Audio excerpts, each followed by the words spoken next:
Welcome to Dear Digital, the podcast where we discuss setting up and scaling your e-commerce.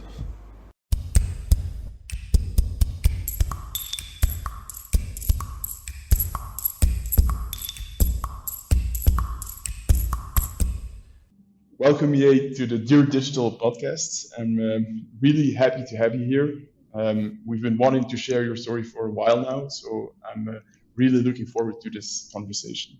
Thanks, John. I'm very honored to be here, and thank you for considering me to be part of it. I think most people or most listeners of the Dear Digital podcast haven't heard about Theo Brom yet, but I do think that it's a really interesting story to tell to our listeners. Maybe in short, you can explain to them what Theo Brom is. Okay, great. So Theo Brom is a chocolate brand founded in Gent, Belgium in 2018, and eventually evolved into a craft confection company that is fully running on an e-commerce platform. And here's the catch. Its whole operation is offshore in the Philippines, and I'm running it remotely from Belgium. There you go, in a nutshell. Yeah. So that's, I hope everyone understood that well. So that's, in fact, Myey is working from Belgium and is running an e-commerce in the Philippines, which just to be like a very important detail, she's doing it successfully, which is, I imagine, really hard, but it has a really interesting story. How did it come? Well, originally we were building it from here and then exporting the product, and it just presented itself when the COVID pandemic hit.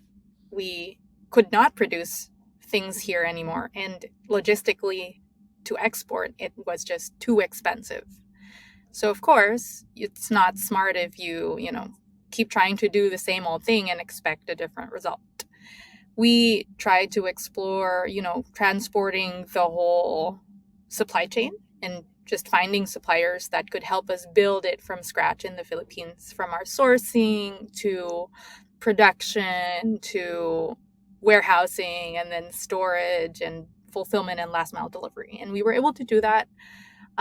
Thankfully, we figured it out slowly but surely. And that was in June of 2020, at the peak of the pandemic and the lockdowns globally. So when did you move to Belgium? So you're originally from the... Yes, so I'm Filipino American since this is mostly audio. I'm Filipino American. My roots are Filipino, and I was born in the United States. And I met my husband in Los Angeles in 2017. We did the digital nomad thing for about a year. He's been traveling for about 7 years. I joined him for a year. And then I said, I think I need an address. I can't do this forever. So we were pretty much in the digital space. He's been location independent for most of his life. And I just started being location independent, coming from a sales and marketing, like affiliate marketing background.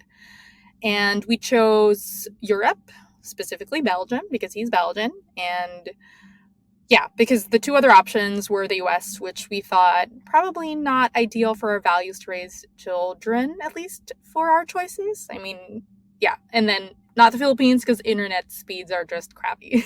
So not good for digital entrepreneurs like us. And that's how I found myself here and trying to build a business from scratch, running it remotely.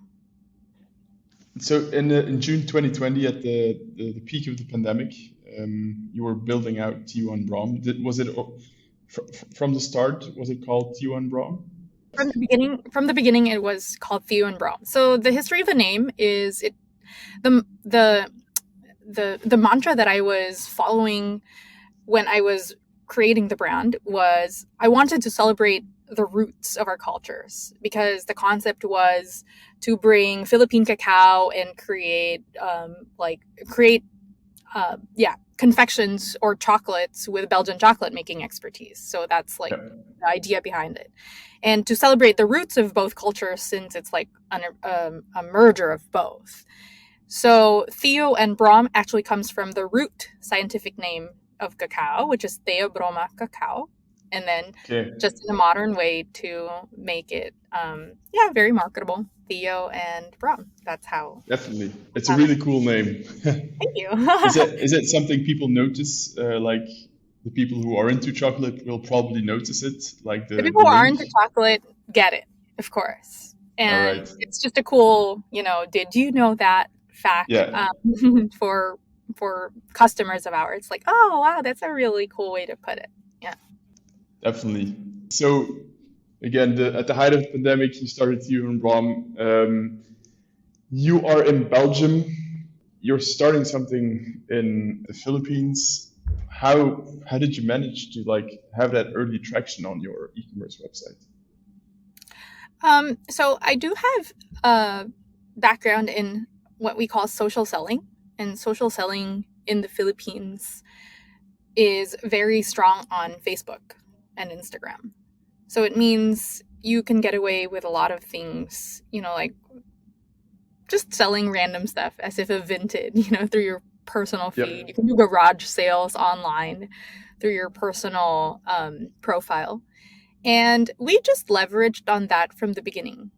Like, okay, if we're going to try to figure out how to market in the Philippines without budget, what if we just do, just like a regular post as if we were baking it at someone's kitchen, and then we can deliver it to their houses. And it worked. So we asked friends and family to also, share the post, or we even went through lengths of asking them, can you post this natively in your profile instead of just sharing it? And we'll give you a caption, and can you edit it for us? But of course, like, these people had, we had a very good relationship with these people, so they wouldn't really Yep. mind doing that Mhm. for us. And when I mean us, it was our team. So we had a Yeah. very small team back then, and they were like, "Sure, we'll support you. Yeah, yay!" We were happy to support, and then it went well. You asked your own network to share a certain post, and was it in the sense of like Theo and Brom is launching, here is the website, you can order here, It or was was it even already, it was already a product post. Like, oh, we're nice? launching this cake made of Theo and Yep. Brom chocolate from the makers of the world's first Belgian tablea. So, like, the tablea is the specific, like the cacao product native to the Philippines and then with a Belgian twist. So, for the makers of Yep. the world's first Belgian tablea, we're launching our first tablea cake. So, it's a cake, and then, yeah, we already made the copy for the people who are going to post it on their profiles, and then somehow it picked up. And Nice. So you asked them to share a certain link to the product page, for example, and then people yes, would go directly to the, yeah, okay. directly to our website, and then they could check out from there. Why do you think people ordered from the beginning? Was it because it was in their own network? Was it because it was people they trusted were sharing it, or I think it's never just an isolated variable. It's a mix of, one, do you have a brand that looks trustworthy? Two, do you have a story that's catchy? Three, is this person who's sharing it actually influential to me, and do I care what he or she says? So it's a mix of so many other, yeah, like so many elements coming together in order for like a product launch to take effect and have yeah, traction. So I can't just, isolate one variable, that it's probably this. It's a mix of all of that. definitely. And did you like, so you asked your own network, but did you like immediately start with advertising on Facebook next to that? Oh, you mean advertising, like paid ads, or the Paid guerrilla way? ads, for example. Okay, No, paid ads. paid ads. Yeah. Paid ads. So we launched in June of 2020, and the only time we started legit paid ads were in October of 2020. Okay. Wow. And So I can imagine with a product launch that like the first 2 days are working. So how did you hold up until October not to launch any paid ads? oh, because we still had very good traction just doing the guerrilla way of doing social selling, as we call it. Nice. I said, did you ask existing customers to share, or was it like more of a they did it anyway because it was so good, and they shared it on their Instagram, they shared it on their Facebook, they shared a picture, and then Yes, yes. eventually, Yeah, we had a lot of user generated content and like people raving about it, posting about it, and then we just kept resharing that on our social media feeds.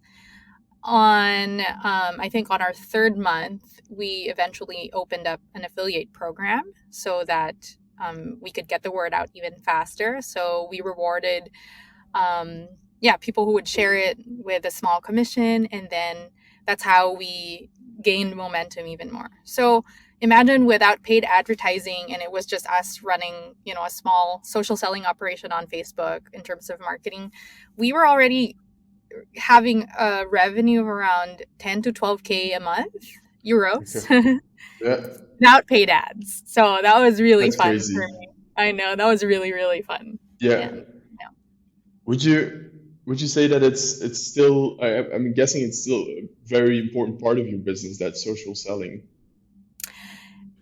yes and no.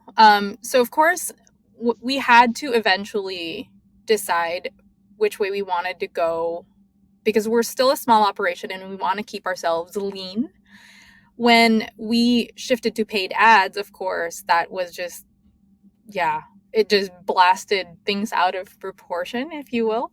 Yeah, And we decided that that is the funnel we wanted to nurture. So we eased out eventually our affiliate marketing program only because we did not have the infrastructure to support people in yeah, the form of like affiliate marketing support. yeah, So we already had more than 50 affiliates, very active ones, and it requires a different animal of account management. They would need a point person or point persons to care for their needs. yeah. And with a digital marketing funnel through the Facebook paid ads, Google ads. Oh no, we didn't start Google ads until later. But Facebook ads, it's simple, it's simpler. Yeah. So we had to, of course, weigh what contributed to the lean structure and allowed us to focus more on what we wanted to grow towards in the future. Uh, Except for launching it and growing it in, let's say, in a leaner way, are there any other things why you would recommend social selling to other entrepreneurs? One, it's a cool way to bootstrap. I mean, it's what I call advertising bootstrapping. It's like just getting creative with the existing influence that people have, whether they're real influencers or not. Just like every person, of course, has a number of people who listen to them and a number of people who care about what they think, what they say, what they buy, what they recommend.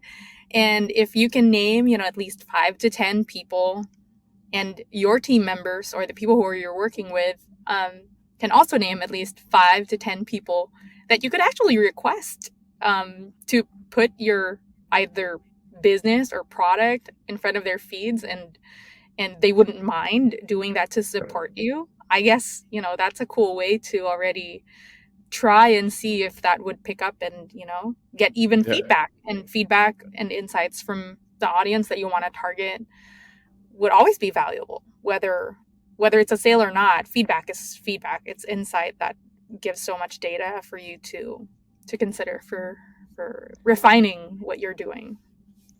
yeah. That's one of the things I thought of immediately. Is like it's super interesting to see the early feedback, and probably you're communicating much closer to that one person than you would be while selling through paid ads or something.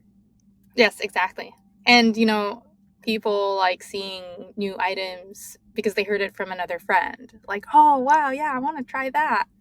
And where'd you buy that? So basically, if you would creatively put the copy that you're going to ask the people who will post it for you, you should make it in a tone where it's not as if it was an ad. It has to be, Hmm. oh wow, this is like the best cake I've tried in ages. Like there's chocolate cake, but this one is a different thing. Yeah. And then, just like a random photo of that. And then, yeah. So I found them here and then this is their website. There. That Was like converts really effectively. Yeah, it's like the more authentic the post, the better it will probably convert. And yeah, is Exactly. it? Do you think was there a certain incentive to them to reshare it? Because I suppose you've also often heard of the pre-launch campaigns where there's a Mhm. referral program and where you get points and you Yeah. probably get a free cake after sharing it 10 times. Was there something of the like or not at Um, all? no, we didn't have a formal like program for family and friends. I think it was more, yeah, out of the relationship that you kind of expected their support, and they really didn't mind with no strings attached that they'd do that for you. And then eventually, of course, we understood that we can't just rely on that, and therefore we launched the affiliate program, and that had a straightforward commission system to attract people, to help us get the word out, and also to ensure that there would be enough sales for the coming Yeah. months. Hmm. Awesome. Would you do something differently if you would start it all over again? Um, I mean, there's so many things I guess an entrepreneur would want to do looking back, but Yeah. I think things happen for a reason in the sequence that they happen. Yeah. And what's important is you know how to look back with a perspective that you're taking the lessons out of it.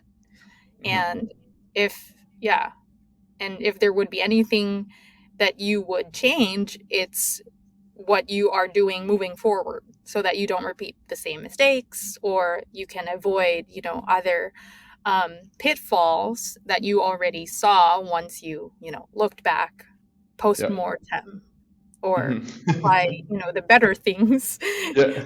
moving forward for the things that were successful. Yeah. So it's okay. So it wasn't you wouldn't like say I would start an affiliate program like from the get-go. Um, you there was value in not having it for a while and then starting it up and then seeing the impact of an affiliate program, then activating the Facebook ads after like a few Yes. months later. Yes. Yes.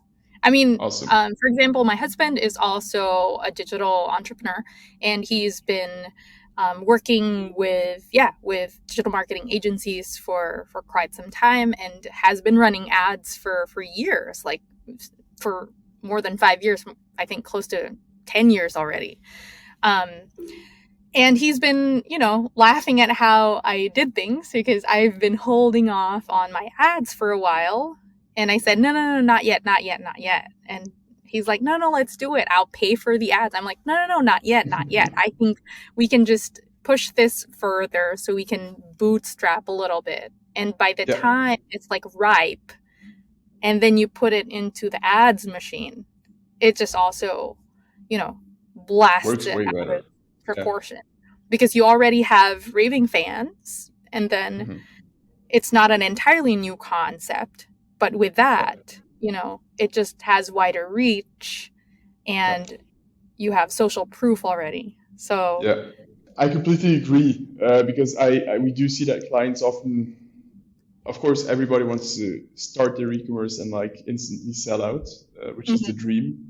But like doing it step by step and like bootstrapping it a little harder is super interesting. And it's super interesting to like perform better in paid ads, but it's super interesting for you also to grow and to understand why things really worked out. Because if you let's say you start with a new e-commerce and you put, let's say, every little lever you have, you put it on, and you start with a loyalty program, you start with paid ads, you start with email marketing, you start with PR, influencers, all these things at once. They probably won't all click together, and you'll be paying way more than you if you would do it like step by step. Um, mhm, yeah. I think sometimes it's a blessing if you don't have budget because it makes you more creative with the things that you can do, and be more creative pushing every euro, and what it could be maximized with. yeah, So not having money is somehow, it puts you into perspective, and I encourage many entrepreneurs who have budget concerns, don't we all? To just take that in stride and like, it's pushing my creativity, and that's the reason probably why you're currently in that situation, because you need to learn how to get rid of the budget problem creatively. You get rid of that, then you're gonna move on to the next level, and you're gonna be able to handle the finances as well when you get to the part where there is money and where do I spend it? Because that's another problem Exactly. when it gets there. Yeah. So maybe that's a good time to like talk a little more about Theo and Brom right now. What kind of levers, if we can call them that way, are on right now? If I understand, social selling is a little less, but you have paid advertising, you have Google advertising. Um, Yes. We have paid advertising through Facebook display ads and Instagram, Google ads as well. We started that just recently, very recently.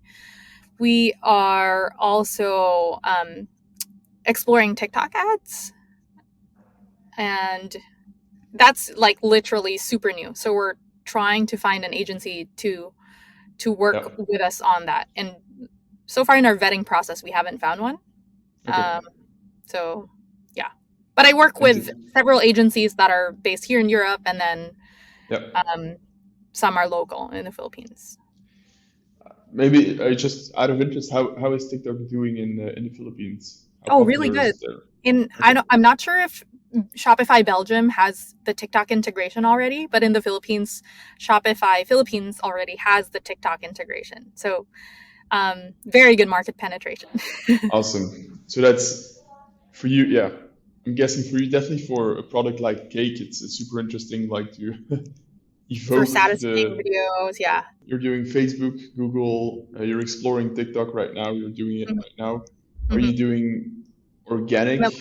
Yes, I do email marketing as well, and we also engage from time to time a PR agency so that we can seed um, news articles and feature articles and just create, a different kind of credibility, not just social proof, but like credibility on that aspect.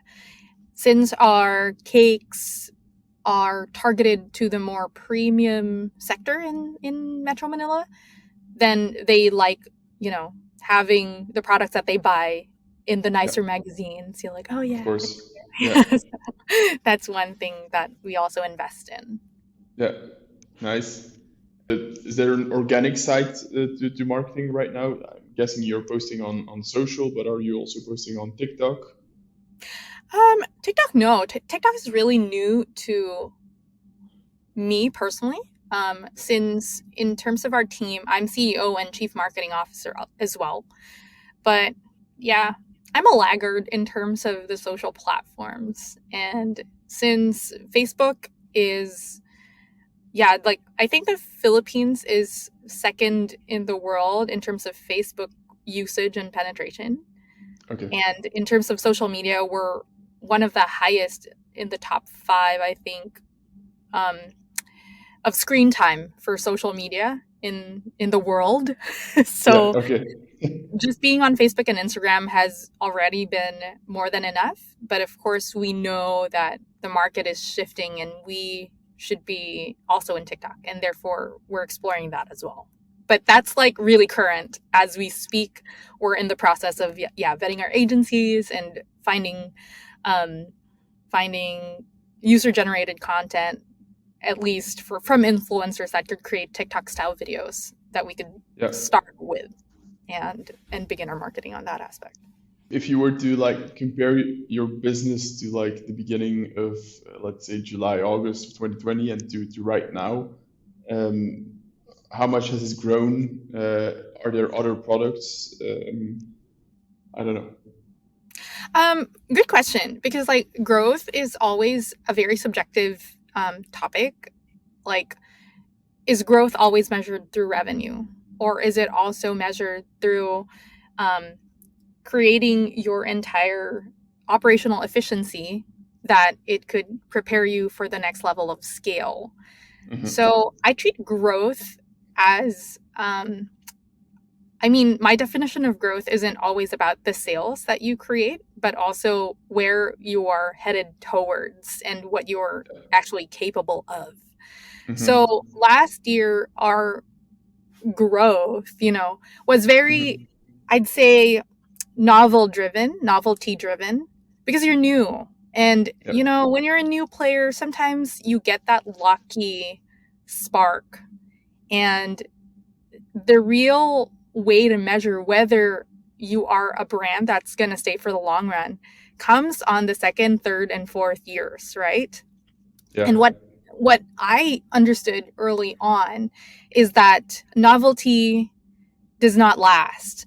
And therefore, you should create systems and processes and efficiencies in terms of your operational workflow, your company vision and like roadmap. And that's what we devoted 2021 for, so that once we put our marketing into full gear and everything for the next level of scale, then we could also deliver that level of growth. Because just on the sales and on the front end, if you grow there and fail on the operational efficiencies, it will also backfire in a very bad way. And if you fail very publicly as an e-commerce brand, and customers are not kind at this day and age, and those feedback, or reviews live on, even if you want to, just delete them. So we were very cautious proceeding into 2021 in terms of our, how do you say, in terms of just chasing the sales revenue. We knew we had to balance it out in terms of reinvesting what our growth cash, the cash from the growth that we got, to reinvest it back in order for us to prepare for the Christmas season, for example, where it's just skewed to always be, the biggest quarter of the year for food, especially, and cakes that are centered with celebrations. Yeah. Yes, super interesting answer to let's say a very common question, because my question was more about a revenue growth and like how many people are now working for Theo Brom, but I completely understand what you mean by growing in another sense, and definitely taking that time and reinvesting all that growth in a sustainable business instead of a unsustainable growth trajectory in revenue, for example. So it was very cool. Of course, we've talked before in preparing this podcast, but I think the listeners have heard it already a little. You're a big fan of efficiencies, of logistics. Maybe you can tell a bit more about that crazy thing you did in the Philippines out of Belgium. Specifically in terms of what part? The logistics network.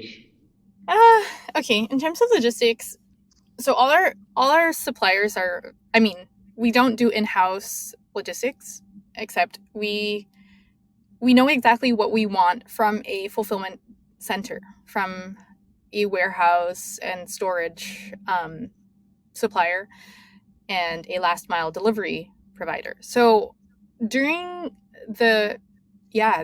basically the whole year, we have been,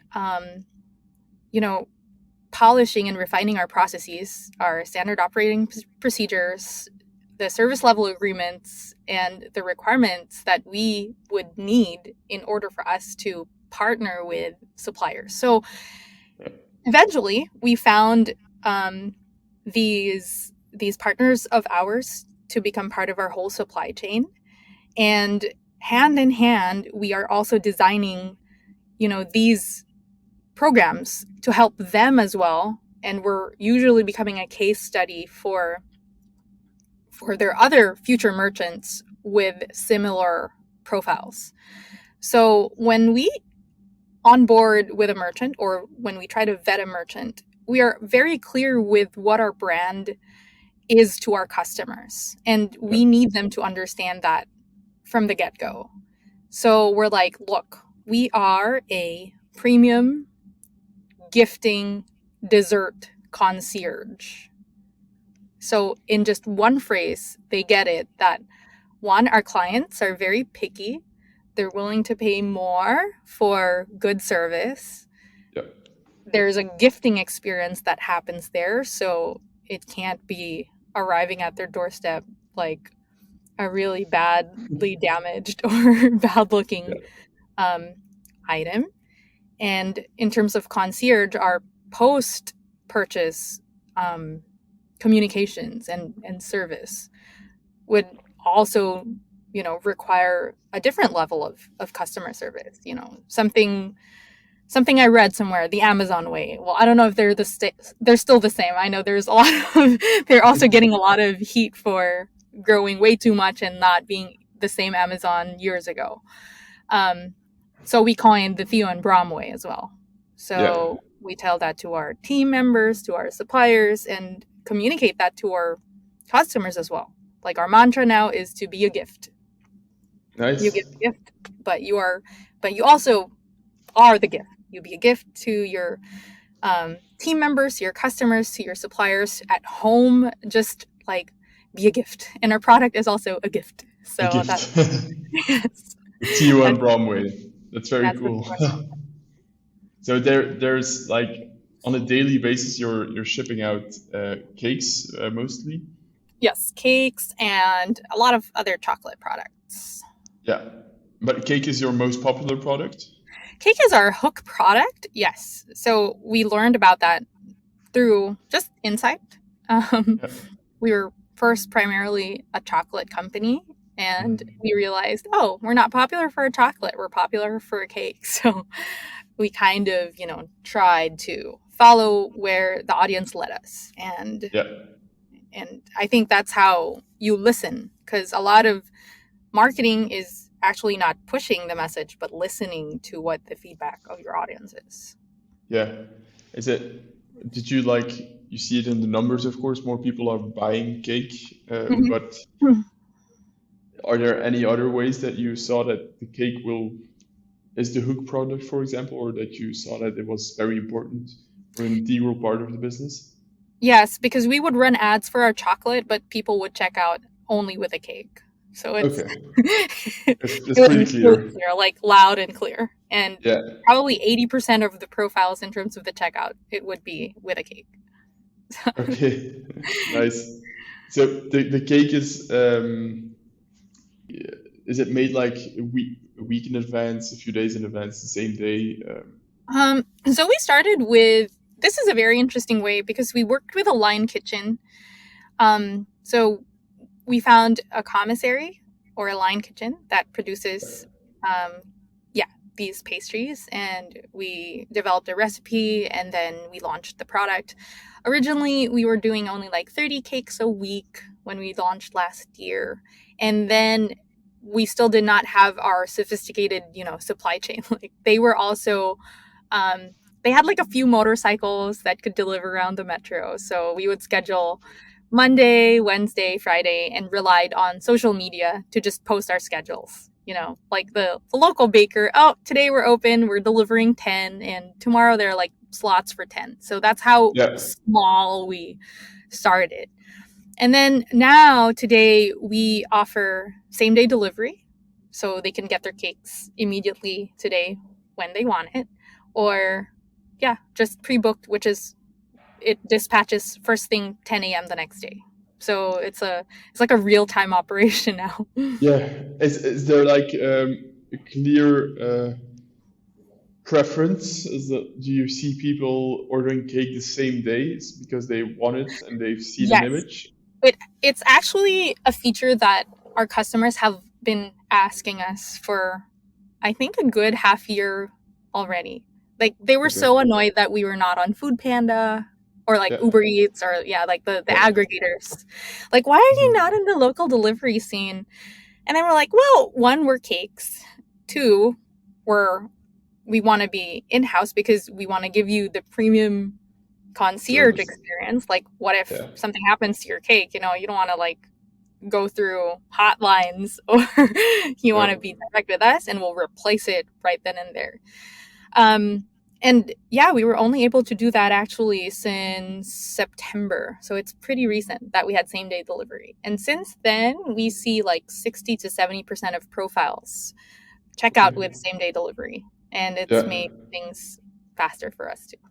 People pay for shipping, so it's interesting. Like they really want it. Like they're willing to pay for higher shipping if they get it the same day. Have you seen a difference in advertising also, that like the conversion is much higher? Because I can imagine if I see a beautiful cake and I'm hungry, I'm like, I just want it right now. I want it in, let's say, in a few hours. I want this cake tonight.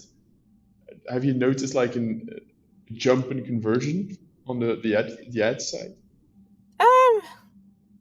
I can't really specifically answer you on that part yet, but we just saw in terms of conversions and the profile of people choosing same day delivery, it's like more than what is available, like pre-booked delivery. Because some people also want pre-booked delivery since it's cake and it's tailored around celebrations.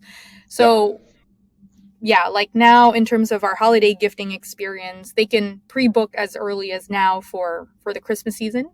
And there's a calendar picker, like a date picker at checkout, where they can already select their date, and then they're sure that they're going to receive, or their recipients will receive cakes in a box. When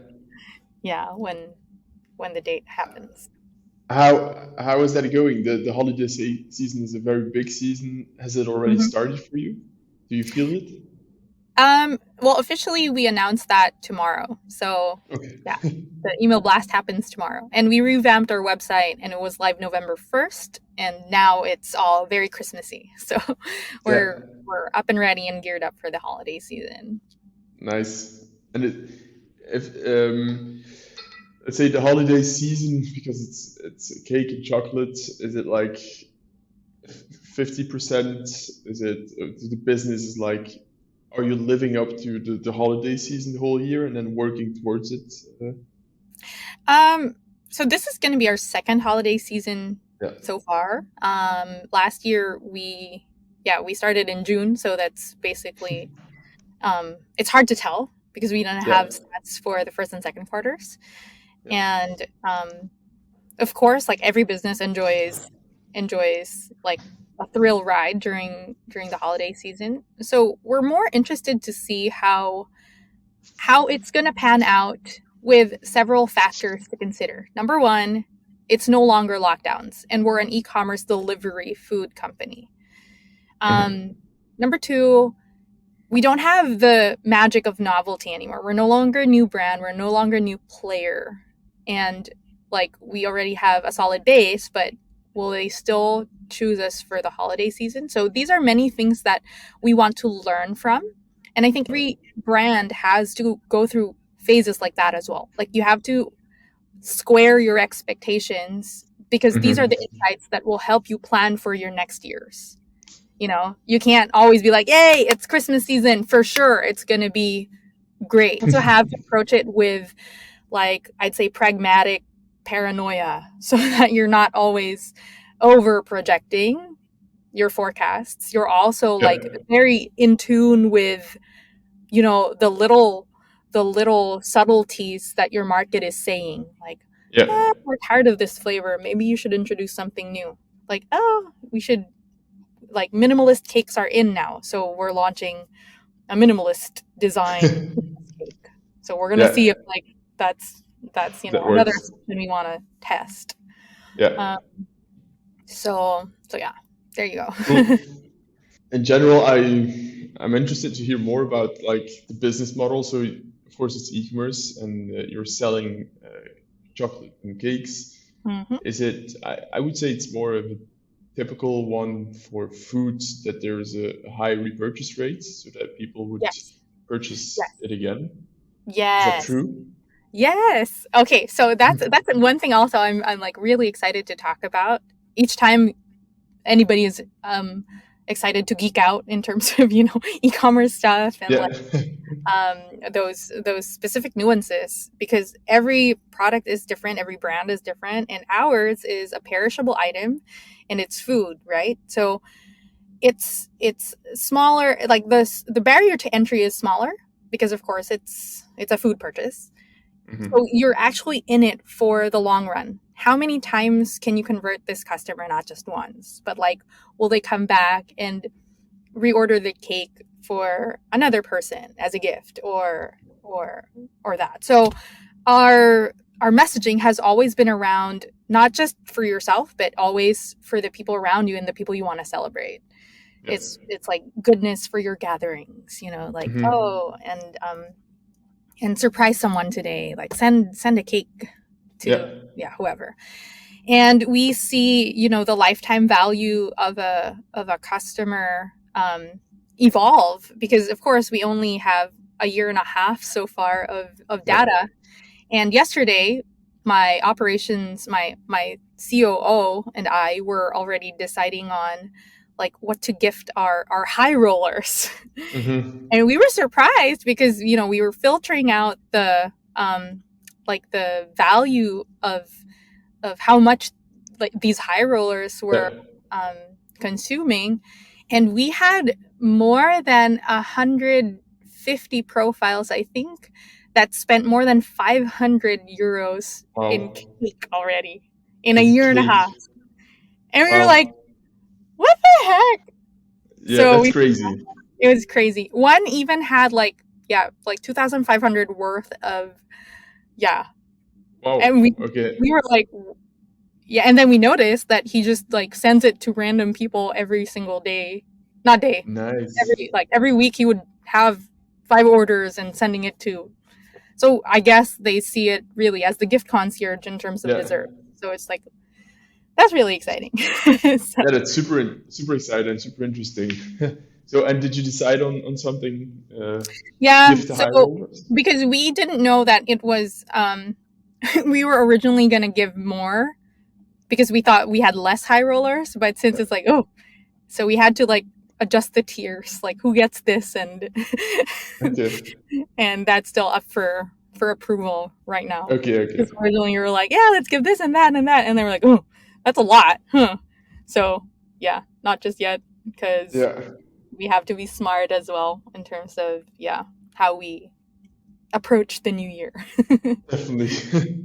Is it what's next for 2022? So you've built out in 2021, you've built out all these efficiencies, you've built out this local and strong network, and in general just a great service to the customers. So what's next?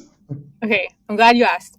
So what's next is we are launching our newest novel product, of course. So like the cake was novel last year, so we need something new.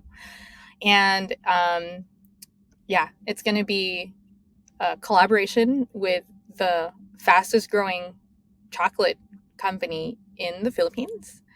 So they said yes to us, and I think that's a win that they said yes to us, because normally they do like IKEA and like Shake Shack or do the airlines, they do like the largest hotels, and then suddenly it's like, oh hi, you want to do something with Theo Brom brand and thing. So it's like just to have our logo beside them, I don't know, it's just made of dreams for me. It's like congratulations.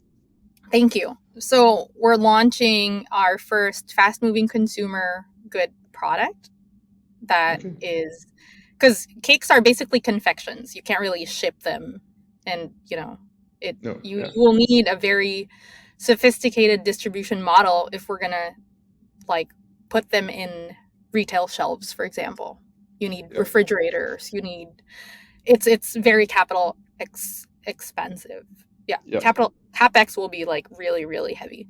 So instead, we wanted to keep our e-commerce lean model, and we created our, I can't say yet, but really you don't cool. need to. But people and listeners can always look at the website. When is the launch happening? Is it 2022? No. It drops November 15th. So okay, it's almost. It's like Yes, for today, it's like in 11 days. Okay, yeah, super. it's super exciting. So that's going to be hopefully what will be our driver for this fourth quarter and going into the first and second quarters next year. Because if it proves to be a very good one e-commerce product, and since it's a retail product, then we can explore Yeah, other channels like retail export and all the yeah, other stuff that could be um, on the next level and scale. So very this cool. is basically like a pilot, and yeah, Yeah, like a little awesome. So you're going out of it's related to food, but it's like a product that can like be shipped. it's still Um, food, but it's a product that is not it's cake. perishable. Yeah, not cake. Okay, Yeah, not cake. It can last longer, basically, it can and last longer. Okay. can Super be put in a interesting. box and then mailed. Yeah. Nice. All right. Where can they find Theo and Brom, and where can they reach you? Yeah. So our website is www.theoandbrom.ph. So yeah, you need to spell the and, not like the cool ampersand in the middle. So Yeah, Brom. awesome. All And right. yeah, I could be found basically. I'm everywhere, so Yeah. I'm sure if people want to reach me, they will find a way to contact me Awesome. through you guys. Perfect. Thank you very much, May.